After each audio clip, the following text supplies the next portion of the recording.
When God feels silent, have you ever prayed and felt like your words hit the ceiling? Have you ever cried out to God in the middle of the night, asking for help, guidance, or even just a sign that He was listening, only to be met with silence?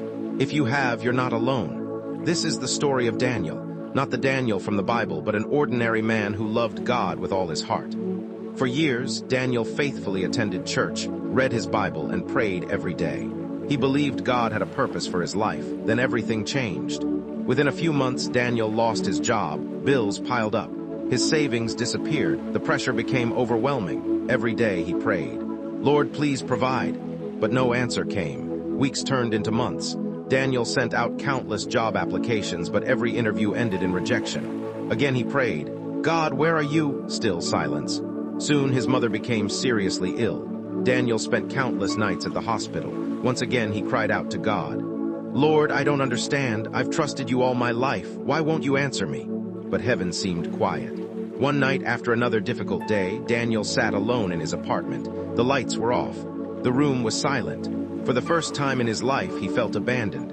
Opening his Bible, he found himself reading Psalm 13.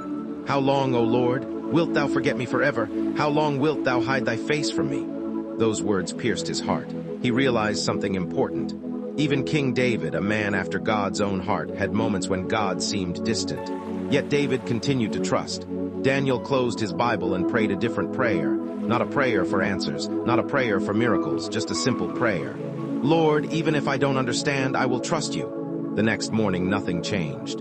His bank account was still low. His mother was still sick. He was still unemployed. But something inside him was different. Instead of looking for immediate answers, Daniel began looking for God's presence. And slowly he started noticing things. A friend unexpectedly paid for groceries. A church member helped with hospital expenses. A stranger encouraged him with a Bible verse at exactly the right moment. These weren't dramatic miracles, but they were reminders that God had never left. Months later, Daniel finally received a job offer, better than any position he had applied for before. Soon after, his mother's health improved. Looking back, Daniel realized something powerful. God had not been silent because he was absent. God had been working behind the scenes the entire time, preparing doors, moving hearts, arranging circumstances, building faith.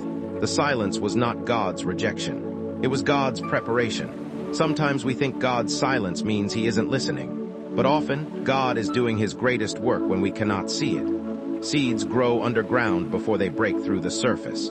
The sun is still shining even when clouds cover the sky. And God is still working even when heaven seems quiet. If you're in a season where God feels silent, remember this. The same God who was with Joseph in prison is with you. The same God who stood with Daniel in the lion's den is with you. The same God who raised Jesus from the dead is with you. His silence is not His absence. His delay is not His denial. Keep praying, keep trusting, keep believing. Because one day, you'll look back and realize that even in the silence, God never stopped working.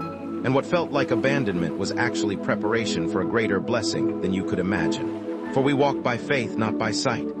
2 Corinthians 5:7. If this story encouraged you, remember, God's silence is never the end of the story. If you believe, type, "I believe" on comment section.